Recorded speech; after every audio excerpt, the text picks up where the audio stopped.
우리는 살아가면서 많은 고난을 경험합니다. 여러분, 고난을 만날 때마다 어떻게 처음 반응을 하십니까?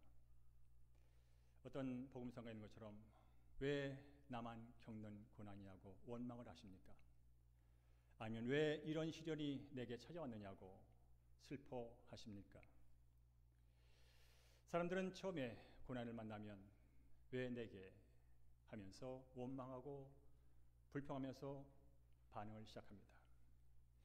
그러다가 어디까지 가냐면 이 고난이 해결되지 않으면 내 인생이 여기서 실패로 끝난 것 아닌가 라는 생각을 하게 되고, 더 나아가서는 하나님이 나를 버렸는가, 하나님이 우리 과정을 포기했는가 라는 지점까지 이루곤 합니다. 그러나 성경은 고난에 대해서 세상적인 관점을 뒤로하고 다른 관점을 우리에게 제시해 줍니다.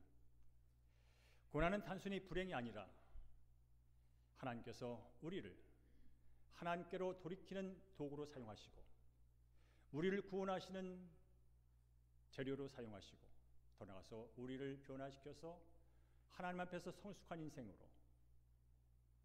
그리고 하나님께서 쓰고자 하는 위대한 사역을 감당할 그릇으로 만들기 위하여 고난을 도구로, 재료로 사용하신다는 것입니다.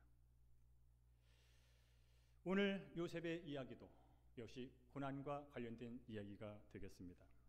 하지만 오늘 말씀을 듣다 보면 하나님께서 어떻게 요셉의 고난을 통해서 그분의 구원의 역사를 이루어가시는지, 그리고 왜 고난이 축복이 되는지를 함께 보게 될 것입니다. 여러분 아는 것처럼 요셉은 아버지 야곱으로부터 아주 사랑을 크게 받던 청년입니다. 그야말로 다른 형제들이 볼 때 왜 우리 아버지는 요셉을 저렇게 사랑하지? 왜 우리 아버지는 요셉만 저렇게 사랑하지? 하면서 요셉을 시기하게 이르고 요셉을 미워합니다. 저놈만 없으면 하는 생각까지 갖게 됩니다. 더 나아가서 저놈 없애버릴까? 그런 생각이 이제 실제로 행동으로 옮겨집니다. 모든 행동은 마음부터 시작을 합니다. 저는 미움입니다. 요셉은 형들의 시기와 미움을 받고 이제 죽음은 모면했지만 낯선 땅으로 부모 곁을 떠나 형제 곁을 떠나 고향을 떠나 그저 낯선 땅으로 어디로 가는지도 모르고 팔려가는 신세가 되고 말았습니다. 여러분이 누군가에게 미움을 받고 시기를 받고 팔려가는 인생이 되었고 그런 상황에 놓인다면 어떤 반응을 가장 먼저 보일 것 같습니까? 모르게도 아마 두려움이 가장 먼저 찾아올 것입니다. 두려움은 불안을 낳고요, 불안은 절망감으로 떨어지게 되죠. 그러면서 이렇게 말할 겁니다. 하나님, 왜 내가 이런 고난을, 이런 아픔을 당해야 합니까? 아니, 낯선 땅에서 나 혼자 어떻게 살라는 말입니까? 수많은 질문이 자신과 하나님께 이어질 것입니다. 분명한 것은 요셉이 이런 종류의 고난을 당했다면 이 땅에 생명을 갖고 태어난 모든 사람들은 종류는 다르지만 태어나 죽을 때까지 수많은 고난 앞에 서게 되고 고난의 과정을 거쳐가야 되고 고난을 만나게 된다는 사실입니다. 어떤 사람은 세상의 기술과 의술로 해결할 수 없는 심각한 질병 앞에 처하게 되고, 어떤 사람은 애쓰고 수고하지만 여전히 재정적인 결핍 때문에 가난의 늪에서 헤어나지 못하는 그 가난의 굴레 속에 아픔을 경험하고, 어떤 사람은 애쓰고 수고했지만 사업이 망해서 차압딱지가 붙여지고 빚쟁이들이 찾아오는 도망쳐 다니며 살아야 하는 고난, 그런가 하면 어떤 사람에게는 사랑했던 사람을 일찍 떠나보내는 고통, 어떤 사람에게는 믿었던 사람에게 당하는 배신, 수많은 고난거리가 우리 주변에 상황과 종류만 바꿔가면서 찾아올 때가 있더란 말입니다. 그럴 때 사랑하는 성도님은 어떻게 반응을 해오셨고 지금 현재 어떻게 반응을 하고 있고 앞으로 그런 고난이 또 온다면 어떻게 반응을 하실 것 같습니까? 오늘 성경 읽다 보면 한 가지 중요한 주제를 우리에게 전달해 주는데 네 상황이 어떨지라도 네 고난이 얼마나 클지라도 여전히 그 자리에 하나님이 계시단다. 여전히 하나님이 너와 함께 하신단다. 이것이 바로 오늘 요셉을 통해서 우리가 볼 말씀입니다. 사랑하는 성도님, 사람에게 버림받을 수 있습니다. 상황 속에서 배신당할 수 있습니다. 그러나 분명한 것은 하나님은 결코 나를 버리지 않고 하나님은 결코 나를 포기하지 않고 하나님 결코 떠나지 않는다는 사실을 오늘 본문을 통해서 보게 된다면 이 시간 말씀을 드리면서 그래 맞아 지금까지 함께 하셨던 나의 하나님, 이 시간 예배 가운데 함께 하신 나의 하나님 앞으로도 함께 하실 거야 라는 믿음을 갖고 말씀을 들으시기를 주의 이름으로 축원합니다. 이제 요셉은 애굽으로 팔려갔습니다. 어느 시장 모퉁이에 노예들이 서 있습니다. 저 남쪽에서 끌려온 노예, 저 북쪽에서 끌려온 노예, 저 서쪽에서 끌려온 노예, 나이 많은 노예, 여자 노예, 남자 노예, 건장한 노예, 다양한 노예들이 불안한 얼굴을 하고 발목에는 사슬이 채인 채로 서 있습니다. 그 중심에 한 사람 요셉도 서 있습니다. 누구의 집에 팔려갈까? 내 주인은 어떤 주인일까? 그런 수만 가지 생각을 하면서 요셉은 서 있었을 것입니다.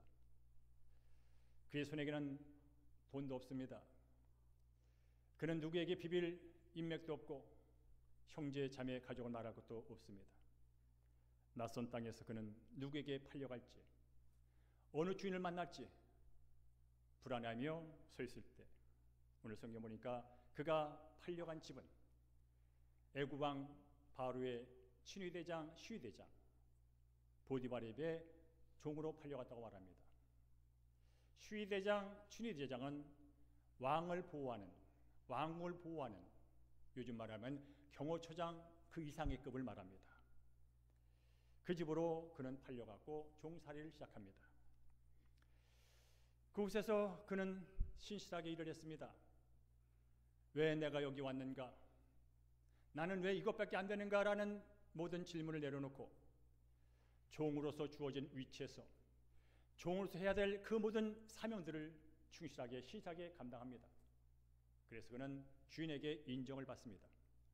주인뿐 아니라 주변 사람에게 인정을 받습니다. 그리고 이런 말까지 듣습니다.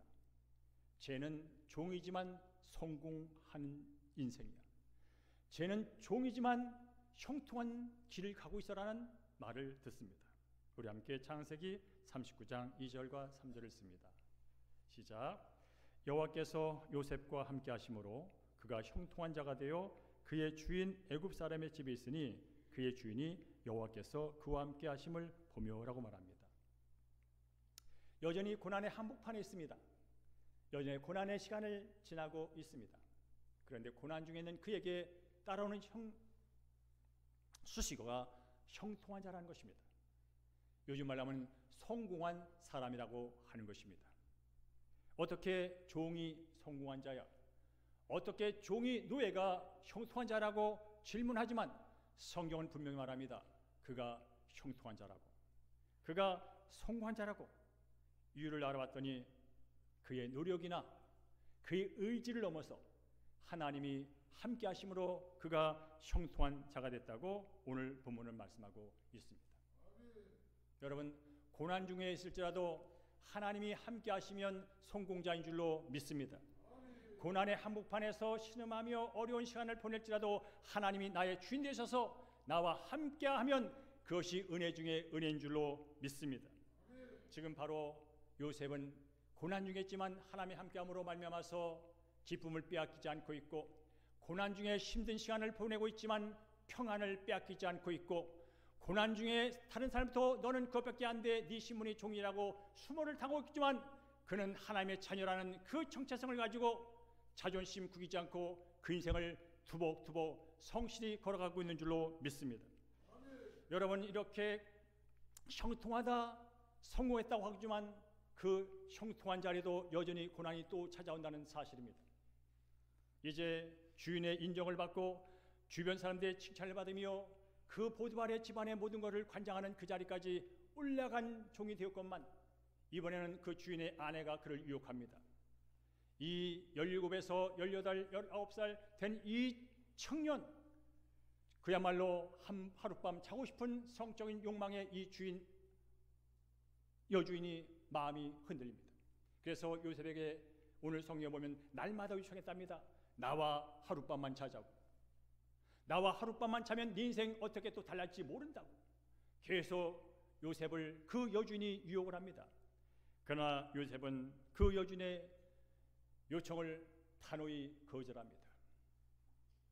그가 그 여주인의 유혹을 단호하게 거절했던 이유는 딱 한 가지.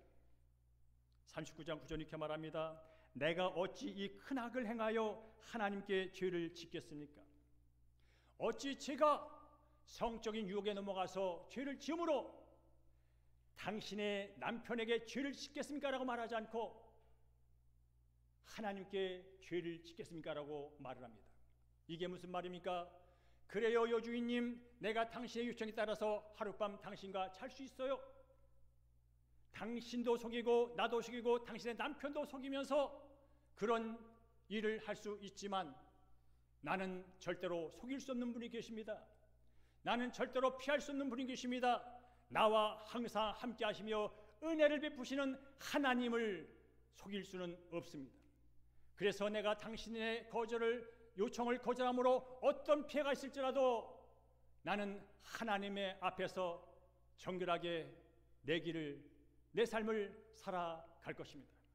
그렇게 거절을 했습니다. 결국 그로 인해서 여주인은 화가 잔뜩 났습니다. 저 종놈이, 저 노예가 감히 여주인의 요청을 거절하다니 화가 났습니다. 분이 났습니다. 그래서 그 남편에게 일러 바칩니다. 저 종놈이 나를 성폭행하려다가 저렇게 됐어. 그 순간 남편은 보디발은 어떤 생각을 했을까요? 조사할 필요가 없죠. 종놈이 내 아내를 건드리겠어 하는 말을 듣는 순간 볼 것도 없이 갔다가 감옥에 집어넣고 때립니다. 하나님이 함께 하심으로 시위대장 집에서 형통한 삶을 살아가던 요셉에게 고난이 또 찾아온 것입니다. 인자로 살릴 세상에서 주인이라고 하는 그 자리에서 그냥 성실하게 또 일을 합니다. 그리하여 그는 다시 하나님의 은혜를 경험합니다. 우리 함께 39장 21절 23절을 읽습니다. 시작. 여호와께서 요셉과 함께 하시고 그에게 인자를 더하여서 간수장에게 은혜를 받게 하시매 여호와께서 그를 범사에 형통케 하셨더라 라고 말합니다.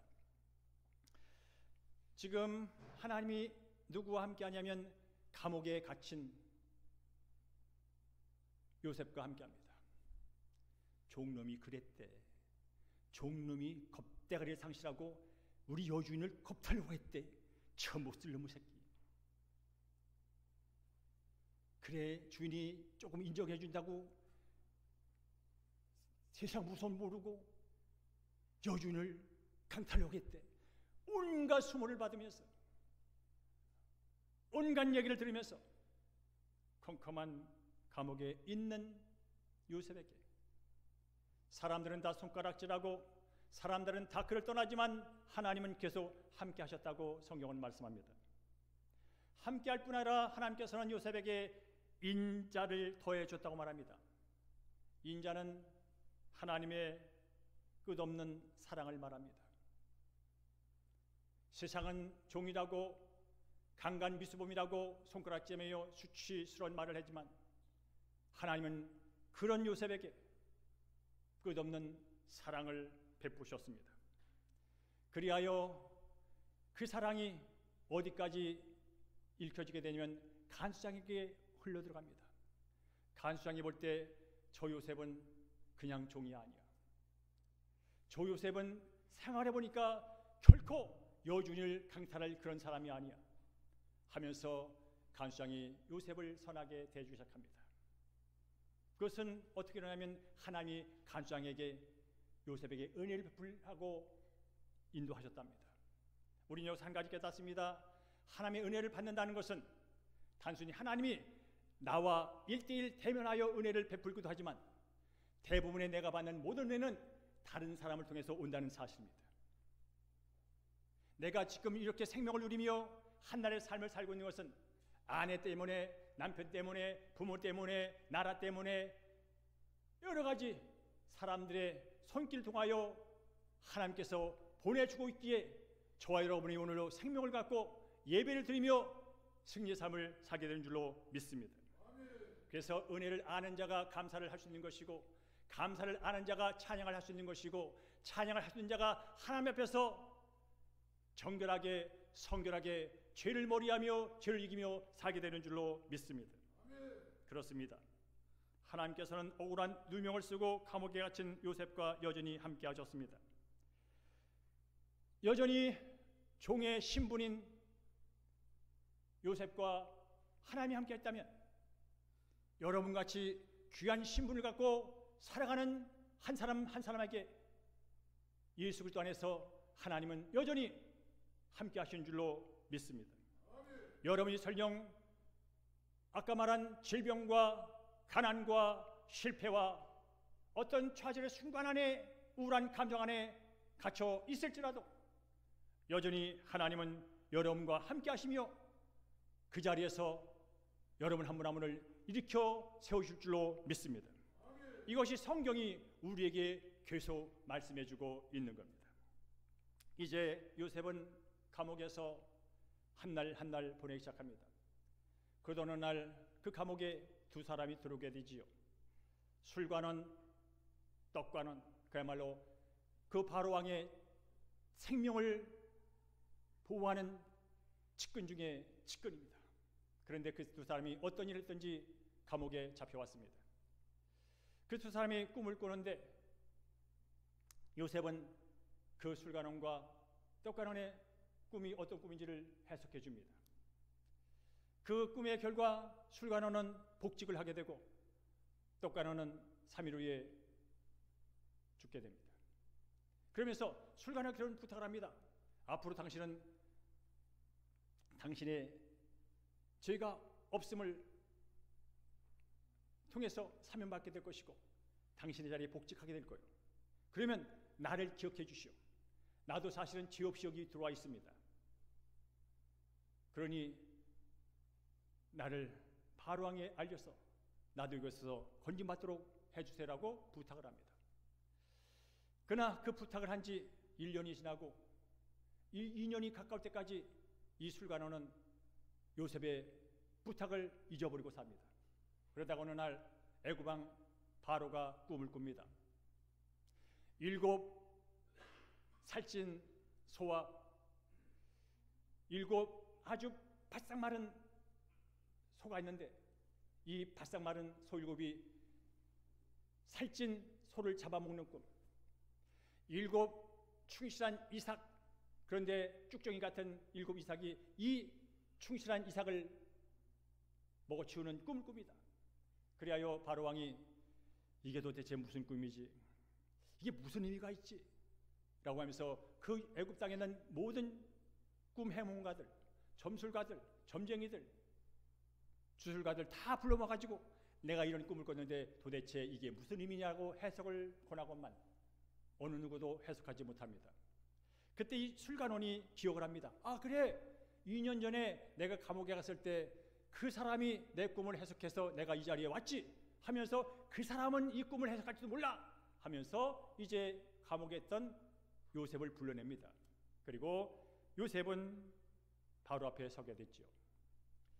바로가 이런 꿈을 꿨다고 말했을 때 요셉은 바로에게 그렇게 말을 합니다. 앞으로 애굽에 7년간의 풍년이 있을 겁니다. 대풍이 있을 겁니다. 그러나 7년이 지난 후에 또 7년이 있게 되는데 이때는 정말 견디기 힘든 흉년이 찾아올 것입니다. 그러니 이 7년의 풍년 때에 앞으로 임하게 될 그 흉년을 대비하셔야 됩니다. 대비는 이렇게 하면 됩니다라고 그 꿈의 해석과 동시에 그 문제를 해결할 수 있는 방안까지 제시를 해줍니다. 여러분, 요셉이 어떻게 이 꿈의 내용을 알았을까요? 어떻게 이것을 해결할 방법을 알았을까요?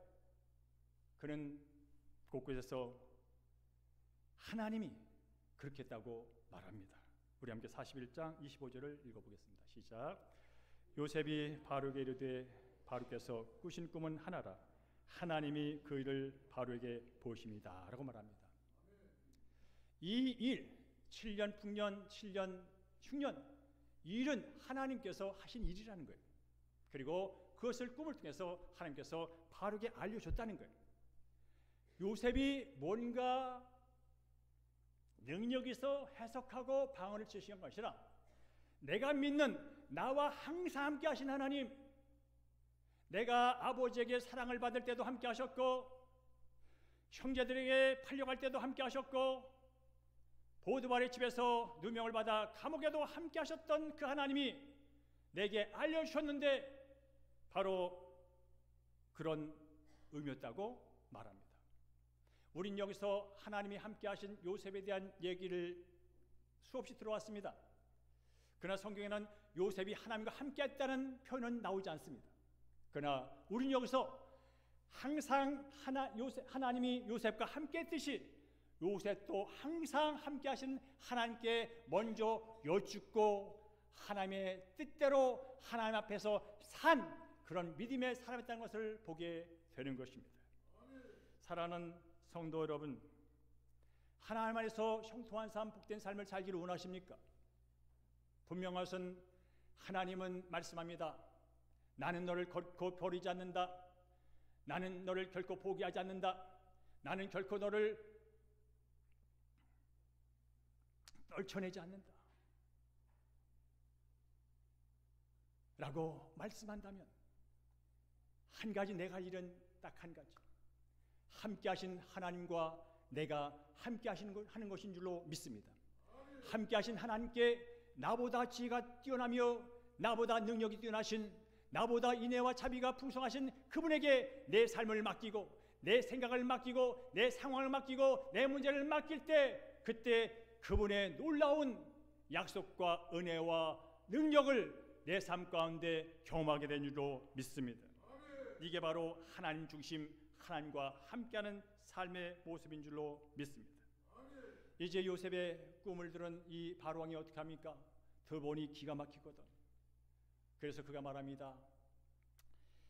하나님의 영에 감동된 너, 명철과 지혜가 뛰어난 너에게 이제 총리 자리를 주어서 7년 동안 또 흉년 7년 동안 네가 어떻게 하면 되겠다고 나가 말하는 것 네가 하라고 총리 자리를 맡깁니다. 그리고 말합니다. 너와 내가 다른 것은 나의 자리 왕자뿐, 모든 권위와 권력과 힘을 다 네게 줬어 하면서 인장을 빼서 요셉에게 줍니다. 사랑하는 성도 여러분, 우린 여기서 흔히 들었던 얘기를 다시 한번 되새길 수 있습니다. 지금까지 내가 당해온 고난과 어려움, 지금 현재 지나고 있는 고난, 결코 이것이 내 인생의 끝이 아니라는 사실입니다. 요셉은 생각했을 거예요. 형들에게 들려서 구덩이에 던져질 때 여기서 내 인생 끝나나 보다. 상인들에게 팔려갈 때 그는 생각했을 거예요. 내 인생이 여기서 끝나나 보다. 보디발의 아내에게 모함을 받아 감옥에 갇혔을 때 더 이상 나갈 수 없어. 여기서 끝나나 보다 생각했을 것입니다. 그러나 오늘도 찬양의 가사처럼 날이 저물어갈 때 빈들에 나 혼자 섰을 때 그때가 하나님이 일하시는 때인 줄로 믿습니다. 하나님이 함께 하시고 도와주시면 역전의 은혜, 새로운 은혜, 상상하지 못했던 은혜, 그 은혜가 우리 안에 주어진다면 바로 우리는 요셉이 고민했던 그 하나님이 나의 하나님이라면 저와 여러분의 삶 가운데도 그 놀라운 역전의 은혜의 기적이 일어날 줄로 믿습니다. 저는 그래서 오늘 여기에 그렇게 써놨습니다. 요셉이 그동안 겪은 모든 고난의 경험들이 애굽의 총리가 되고 총리직을 감당하는 밑거름이 된 것처럼, 아니 앞으로 그의 아버지와 형제들과 하나님의 놀라운 구속사를 이뤄가는 그 모든 일의 밑거름이 된 것처럼 현재 저와 여러분이 겪고 있는 빨리 지나갔으면 하는 그 모든 고난의 요소들이 앞으로 하나님께서 저와 여러분의 베푸실 축복의 재료가 될 수 있고 저와 여러분을 통해서 다른 사람을 구원할 수 있는 구원의 도구가 될 수 있다는 사실을 믿으시고 하나님께 한 발 한 발 다가간 여러분 되기를 주의 이름으로 간절히 축복합니다. 요셉의 예언대로 애굽은 7년 풍년을 맞받고 7년 흉년에 접어들었습니다. 그런데 이 흉년의 기간은 단순히 애굽만의 흉년이 아니라 애굽 주변에 있는 모든 나라가 심한 기근으로 가뭄으로 흉년에 처하게 됐습니다. 애굽에서 북쪽으로 떨어진 요셉의 아버지 야곱과 10명의 형과 동생 베냐민이 살고 있는 가나안 땅도 예가 아니었습니다. 가나안 땅에도 심각한 흉년이 들어서 먹을 거가 없었습니다. 그래서 야곱은 그 아들들에게 말합니다. 왜 니들 여기서 굶어 죽을 거요? 왜 가만히 있어? 저 애굽에 가면 곡식 있다는데 빨리 가서 사와라고 말합니다. 아버지의 명을 받아 형들이 어디 옵니까? 애굽에 찾아옵니다. 먹을거리 구하려고, 먹을거리 사려고 찾아와서 그 모든 걸 관장하는 요셉 앞에 머리를 숙입니다. 그 형제들은 차마 요셉이 총리가 될 거라고 상상도 못했기에, 아니 감히 어떻게 애굽의 총리를 고개를 번쩍 들고 쳐다본단 말이냐 하는 생각에 그저 머리를 조아리고 곡식을 사러 왔습니다. 우리들에게 은혜를 베푸소서 하고 있을 때 요셉은 알아봅니다. 나의 형들, 나를 판 형제. 그러면서 시간이 없어서 그 과정을 다 소개할 수 없지만 형들을 보면서 그는 울음을 참지 못합니다. 한 번은 형들 앞에 울음을 보이면서 밖에 나가 대성통곡을 합니다. 그리고 또 한 번은 형들 앞에서 주체하지 못해 울고 맙니다. 그리고 이렇게 말을 하지요. 45장 5절과 8절입니다. 시작. 당신들이 나를 이곳에 팔았다고 해서 근심하지 마소서, 한탄하지 마소서. 하나님이 생명을 구원하시려고 나를 당신들보다 먼저 보내셨나이다. 하나님이 큰 구원으로 당신들의 생명을 보존하고 당신들의 후손을 세상에 두시려고 나를 당신들보다 먼저 보내셨나니 그런즉 나를 이루어 보내는 당신들이 아니요 하나님이시냐라고 말을 합니다. 여러분 성경을 따보면요, 우리 알고 울컥게 만드는 눈물 나게 하는 지점들이 몇 군데 있어요. 저는 이 본문을 읽을 때마다 울컥울컥합니다. 당신들이 나를 이곳에 팔았다고 해서 근심하지 마세요. 불안해하지 마세요. 두려워하지 마세요. 하나님이 생명을 구원하려고 나를 당신들보다 먼저 보낸 것입니다.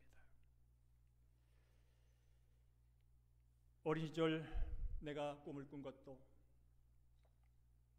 형들에게 미움을 받고 내가 팔린 것도, 애굽에서 종살이하며 고난을 받은 것도, 아니 총리가 되어 오늘 이 자리에 있게 된 그 모든 사건은 나는 물론이고 가족과 민족을 구원하려는 하나님의 위대한 구원의 계획 가운데 이루어진 것이니 나를 죽이려고 했다고, 나를 미워했다고, 나를 팔아버렸다고 한탄하면서 근심하면서 내 앞에서 두려워하지 마십시오. 여러분, 우린 여기서 한 가지 귀한 것을 깨닫게 됩니다. 따라할까요? 고난은 해석에 달려있다. 여러분이 요셉이라면 내가 그동안 형들한테 미움을 받고 죽지 못해 살아와 악착같이 어떻든 총리가 돼서 힘도 갖고 돈도 갖고 내 마음대로 할 수 있는 상황이 됐는데 지금 내 앞에 나를 죽이려고 나를 팔아버린 형제가 내 앞에 와 있다면 여러분 어떻게 반응을 하시겠습니까?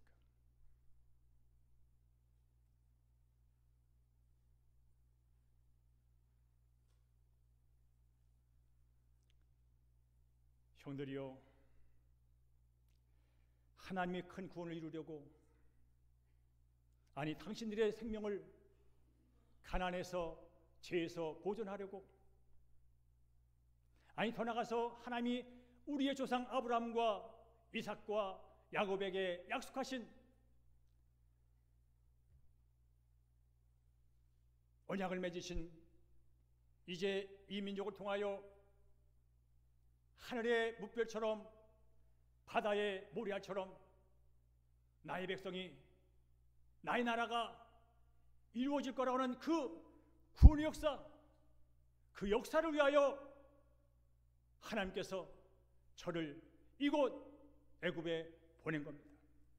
형들이 나를 판 게 아니고, 형들이 나를 보낸 게 아니고 하나님께서 보낸 것이니 두려워하지 마시라고 그는 모든 고난을 구속사조로 해결한다는 것입니다.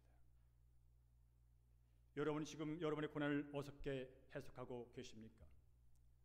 왜 나만이냐고, 내가 뭘 잘못했길래냐고, 너 때문이라고 그렇게 분노에 쌓여 분노의 밥이 되어 분노 때문에 죽어가진 않습니까? 그래서 이렇게 고난이 구속사조로 해석이 되니까 나를 죽이려 했고 나를 팔려 했던 형제들을 용서할 수가 있었습니다. 여러분, 왜 내게 잘못된 사람을 용서하지 못할까요? 구속사조로 하나님 입장에서 해석이 안 되고 내 감정과 내 자존심과 내 주장과 내 경험과 내 지식과 나라고 하는 나의 갇혀있기에 용서도 안 되고 해석도 안 되고 예수를 믿어도 늘 넘어지고 쓰러지고 자빠지는 겁니다. 이제 얼마 지나 아버지 야곱이 죽었습니다. 형들이 또 걱정이 생겼습니다. 그게 바로 오늘 5장 15절부터 이야기입니다.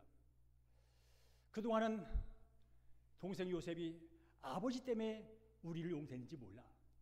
그동안은 아버지 때문에 요셉이 우리를 죽이지 않았는지 몰라. 근데 아버지가 죽었으니 요셉이 마음을 바꿔가지고 우리의 과거의 죄를 들추면서 악한 행동을 끄집어내면서 우리를 벌줄지 몰라, 죽일지 몰라 하는 두려움이 와버린 거예요. 그래서 오늘 읽은 얘기가 나온 겁니다. 아버지가 말이야 죽기 전에 말씀하셨어. 그 얘기가 나와 있는 거예요. 우리가 악을 행할지라도 허물과 죄를 용서하라고 그랬어. 진짜 아버지가 얘기했는지 안 했는지 알 수 없지만 그래서 그들의 두려움을 표현합니다. 그때 요셉은 울었다고 말합니다. 여러분 왜 울었을까요? 나는 이미 용서했는데, 나는 이미 창세기 45장에서 용서했는데 나의 형제들은 여전히 내가 다시 보복할까 봐 두려워하고 있구나. 나는 이미 다 잊어버리고 하나님의 관점에서 고난을 해석하고 하나님의 마음으로 형제들의 허물을 다 잊어버렸고 용서했는데 여전히 나의 형제들은 여전히 두려워하고 있구나. 그것 때문에 눈물이 난 거예요. 여러분 지금도 혹시나 예수님이 저와 여러분 때문에 울고 계시다면 왜 울고 계실까요? 이미 하나님께서는 독생자 예수 그리스도 통하여 이영섭의 죄값, 여러분의 죄값을 다 담당케 하시고 예수 그리스도를 믿는 모든 자에게 동이 소에서 먼 것처럼 너의 죄를 다 용서했다. 나는 결코 너의 죄를 다시 기억하지 않는다고 말씀하고만 여전히 여러분이 나는 아직도 하나님이 용서 안 했을지도 몰라. 내가 이런 행동을 하는데, 내가 이런 거짓말을 하는데 내가 용서받지 못했을지도 몰라. 계속 하나님은 예수를 통하여 저와 여러분을 용서했다고 기억하지 않는다고 말씀하고만 혹시 하나님이 계속 나를 벌줄지 몰라, 나를 지옥 보낼지 몰라 그렇게 떨고 있다면 주님이 슬퍼하지 않겠습니까? 사랑하는 성도님이되어 저와 여러분의 믿음이 예수를 믿으면 하나님께서 모든 것을 용서해 주시고 의롭게 해주시고 거룩한 하나님의 백성으로 구별해 놓으셨다면 그런 줄 믿으시고 하나님의 백성으로 살기를 주님으로 축복합니다. 그렇게 두려워서 말하니까 요셉이 다시 한번 50장 20절에서 말을 하는 거예요. 함께 했습니다. 시작. 당신들이 나를 헤아려 하였으나 하나님은 그것을 선으로 바꾸사 많은 백성의 생명을 구원하게 하셨나니 당신들은 두려워하지 마소서. 내가 당신들과 당신들의 자녀를 기르리다 라면서 뒷부분에 위로하였더라 라는 말이 나옵니다. 형님들 맞아요. 형님들이 나 미워한 거 팩트에 요즘 쓰는 팩트 사실입니다. 형님들이 나 죽이려 했던 거 사실입니다. 형들이 나 팔아버린 거 사실입니다. 형들이 나한테 죄를 지은 거 사실입니다. 형들이 나한테 악한 행동한 거 사실입니다. 그러나 하나님은 그 악한 사실을 가지고, 하나님 그 죄된 행동을 가지고 선한 일을 행하셨습니다. 많은 백성의 생명을 구원하려고 형들이 나를 죽이는 악행을 저질렀지만 그 악행 행동까지 사용하셔서 하나님이 약속하신 인류 만민의 구원의 역사를 지금 이루어가고 계십니다. 걱정하지 마세요. 아버지가 없어도 고센 땅에서 제가 총리의 직분을 가지고 형제들과 우리 후손들을 위해서 제가 할 일 다 하겠습니다. 걱정하지 마세요. 여러분, 요셉은 과거의 상처에 붙들리지 않았습니다. 과거의 악행과 죄와 허물이 사실은 했지만 죄와 허물과 악을 보복으로 한 맺힌 원한으로 갚지 않았습니다. 하나님의 은혜, 하나님의 함께하심, 하나님의 이끄심, 하나님의 이루어가심, 하나님의 주권 앞에 그 모든 것을 내려놓고 그는 모든 관계, 모든 사건을 바라보면서 그가 할 바를 했습니다.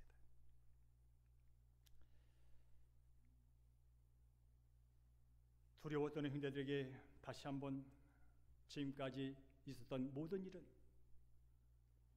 하나님께서 저를 구하고 형들을 구하고 우리 가족을 넘어 이 땅에 하나님을 떠난 하나없이 살아가면서 돈이 있어 두렵고 건강에도 두렵고 인정을 받아도 불안한 인생들에게 진정한 구원이 있다, 진정한 평안이 있다, 진정한 기쁨이 있다 하는 그 놀라운 것을 예수 통해서 이루기 위하여 그 놀라운 구속사 가운데 일어난 일이니 이제 안심하시고 편안하게 사십시오 라면서 그런 형제들을 위로했습니다.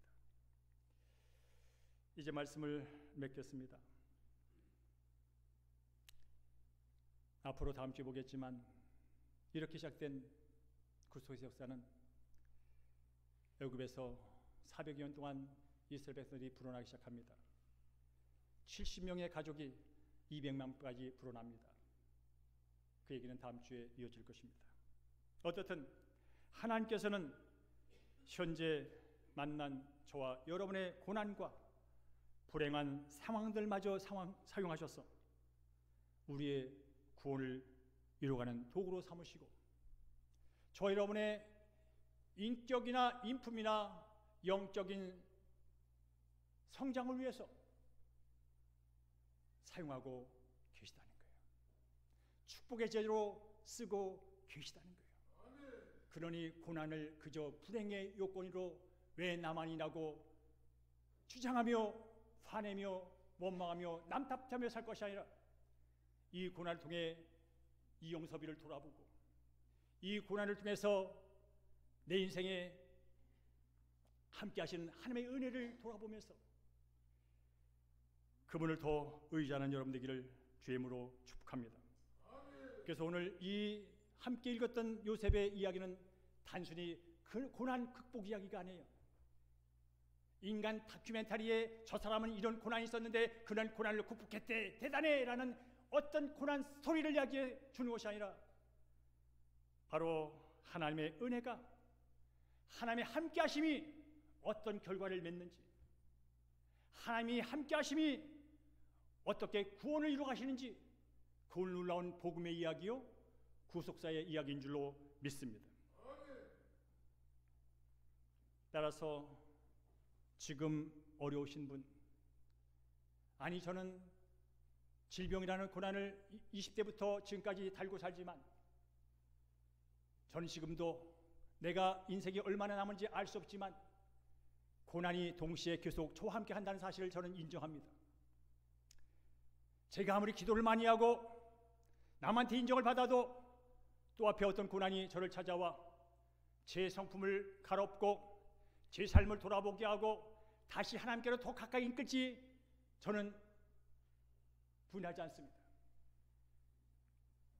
그렇기에 내가 할 것은 내 상황이 어떻든 여전히 함께 하신 하나님, 그 하나님이 나의 하나님이야 라는 고백이 제 안에 있고, 그렇기에 내 상황이 아무리 힘들어도 결국 그분이 구원의 사건으로 바꾸셔서 나도 잘되고 너도 잘되고 우리도 잘되는 그 놀라운 역사를 빚어낼 거야 라는 믿음이 있어.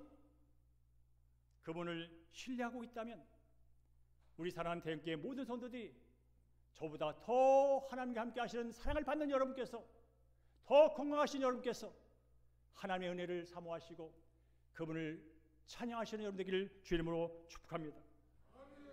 이제 말씀을 맺으면서 두 가지만 함께 저와 선포하고 맡겠습니다. 따라하십시오. 하나님이 나와 늘 함께 하시니 나는 이미 형통한 사람이다.